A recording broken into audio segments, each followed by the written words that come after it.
Hello friends, welcome back in our environmental science.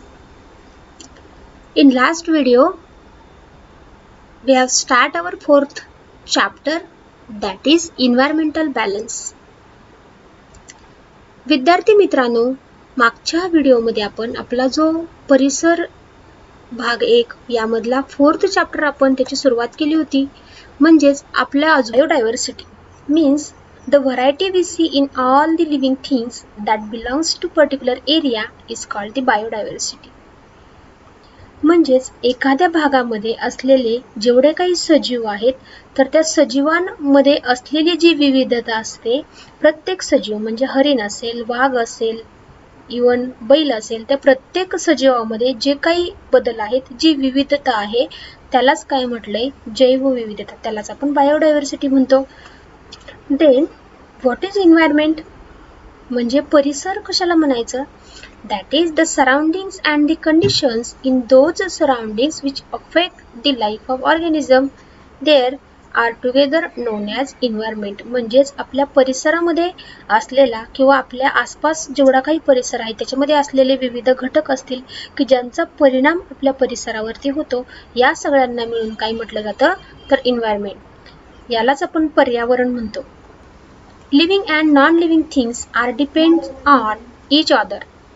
Means in that environment, all these diversities in living and non-living things are same. But there are interaction between each other. म्हणजेच जेवढे काही सजीव आहेत आपल्या परिसरामध्ये, आपल्या पर्यावरणामध्ये, त्यामध्ये असलेले नॉन लिव्हिंग थिंग्स यांचं इंटरॅक्शन असतं, काहीतरी रिलेशनशिप असते, ते एकमेकांवरती डिपेंड असतात. डिपेंड असणे म्हणजे काय तर अवलंबून असणे. म्हणजेच पहा, इथं आपण पाहू शकतोय इकडे ग्रीन ग्रास आहे जे की रॅट खातो, यालाच स्नेक खातो. स्नेकला कोण खातं? ईगल खातं. म्हणजे हे जे ॲनिमल्स आहेत की जे एकमेकांवरती डिपेंड आहेत सर्वायवलसाठी किंवा फूडसाठी.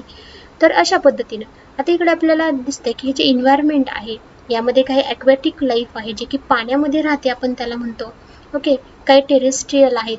हे जे काही ॲनिमल्स आहेत जे की ग्रीन ग्रास खातात, हिरवं गवत खातात, बरोबर. पण मग हे जे ॲनिमल आहेत यांना खाणारे हे दुसरं कोणीतरी असतं, बरोबर की नाही. काही असे मोठे प्राणी असतात, मोठे पक्षी असतात जे की यांना खातात. आणि मग हेच प्राणी किंवा हे पक्षी, हे प्लांट्स हे डेड झाल्यानंतर काही मायक्रो ऑर्गॅनिझम्स असतात की ते त्यांचं विघटन करतात, त्यालाच आपण डिकम्पोजिशन म्हटलं. आणि मग ह्यांचं डिकम्पोजिशन झाल्यानंतर परत यामुळेच जमिनीची जी पौष्टिकता असते किंवा जे पोषण असतं ते वाढतं आणि त्यामुळे आणखी त्यावरती परत ग्रीन प्लांट्स येतात.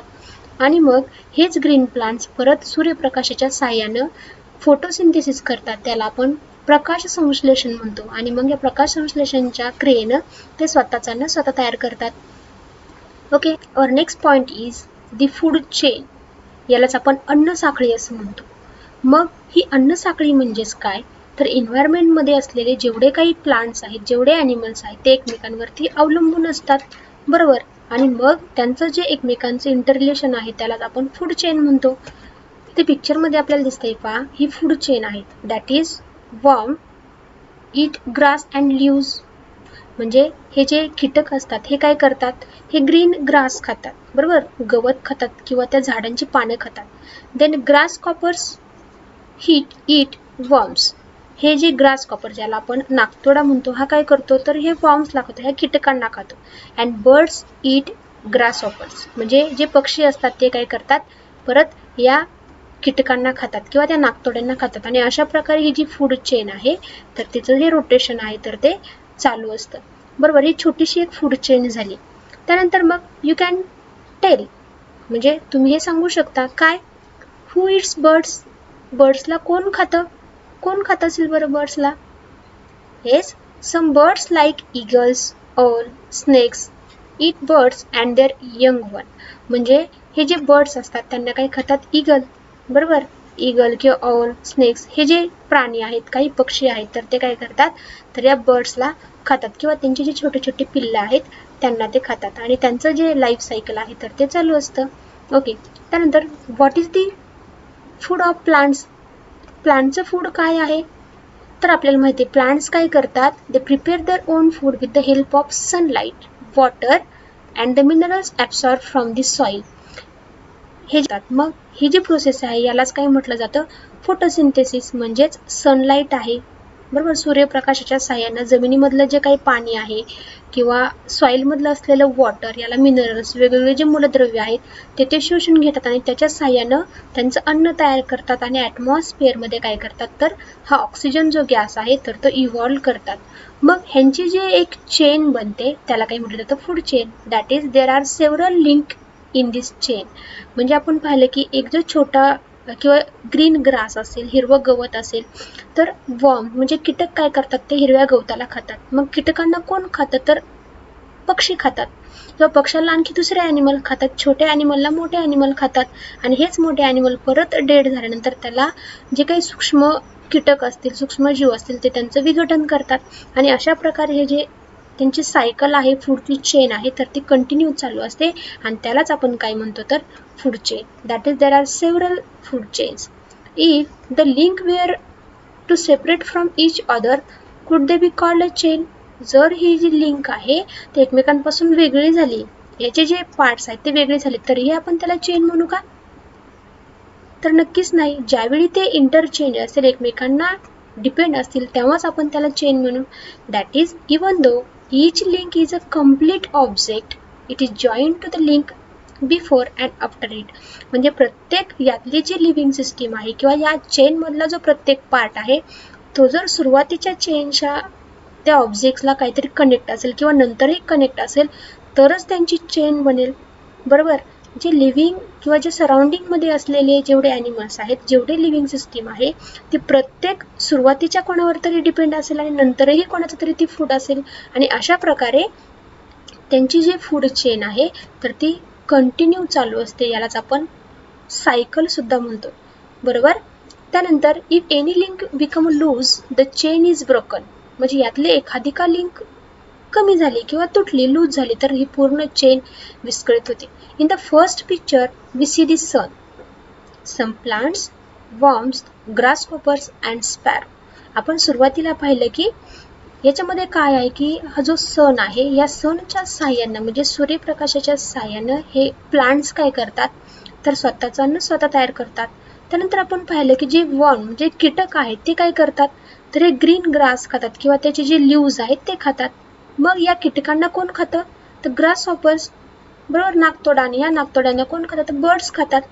आणि मग हे जे इंटरचेंज आहे त्यांची जी साखळी आहे तर ती that means each of the components that is plants, worm, grasshopper, birds that is food for the next one. म्हणजे प्रत्येक यातला जो घटक आहे तो दुसऱ्या कोणाचं तरी फूड आहे, दुसऱ्या कोणाचं तरी ते अन्न आहे आणि म्हणून हे कंटिन्यू बॅलन्सिंग आहे.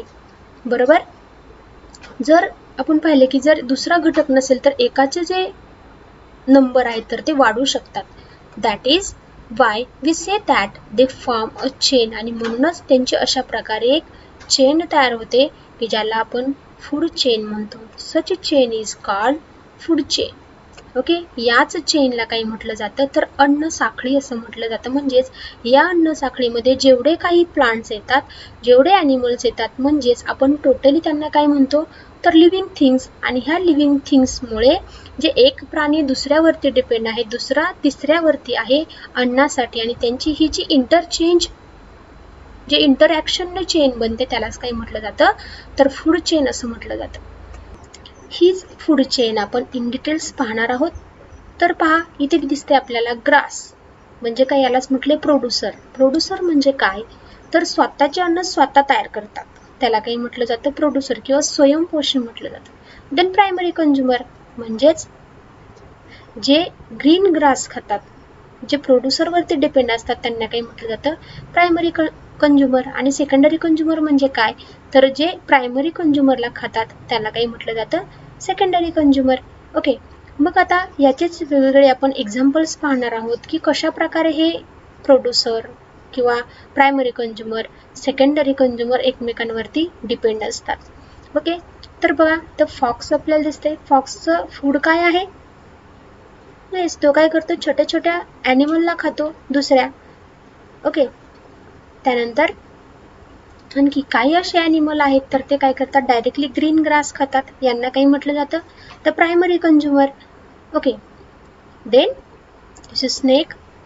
व्हॉट दे इट, तो काय खातो, ते छोट्या छोट्या कीटकांना खातो, बरोबर की नाही, is a secondary consumer.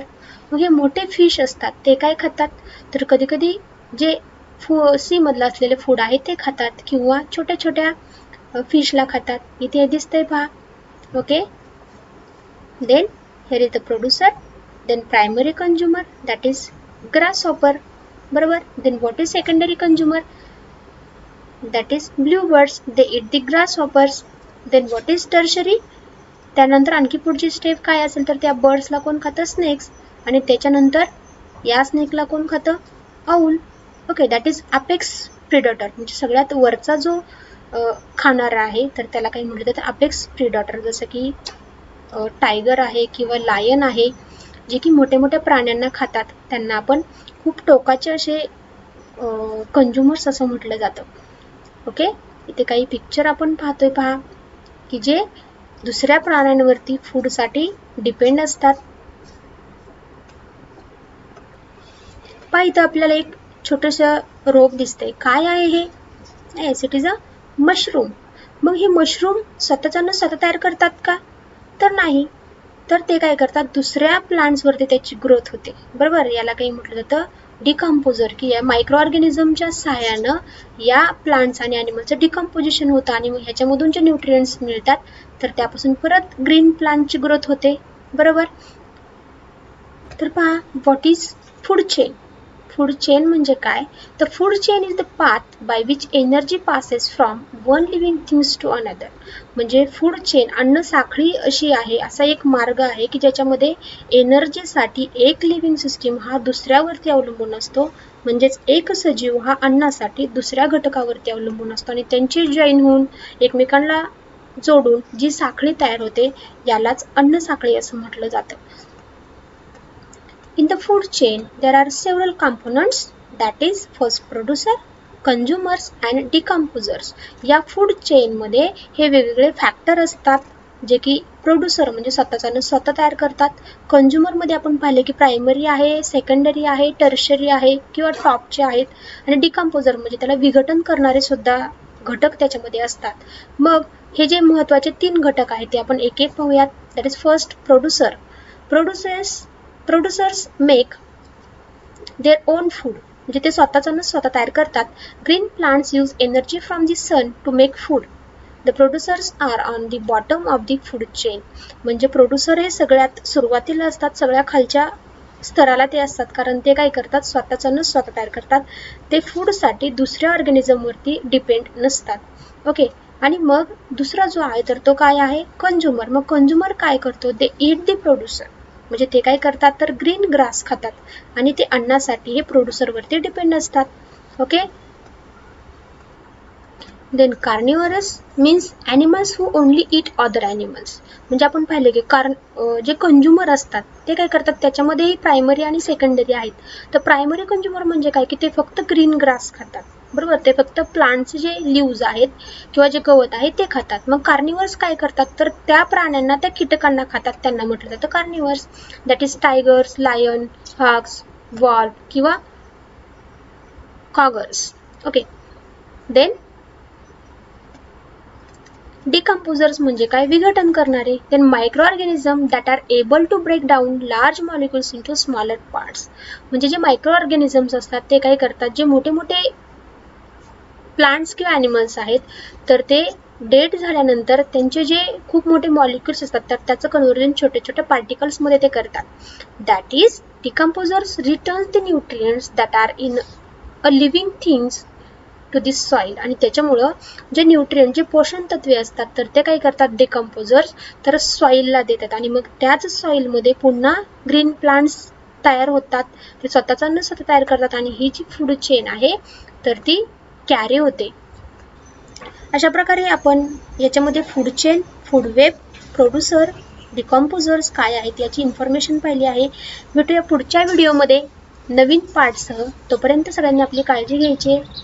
Bye bye, take care.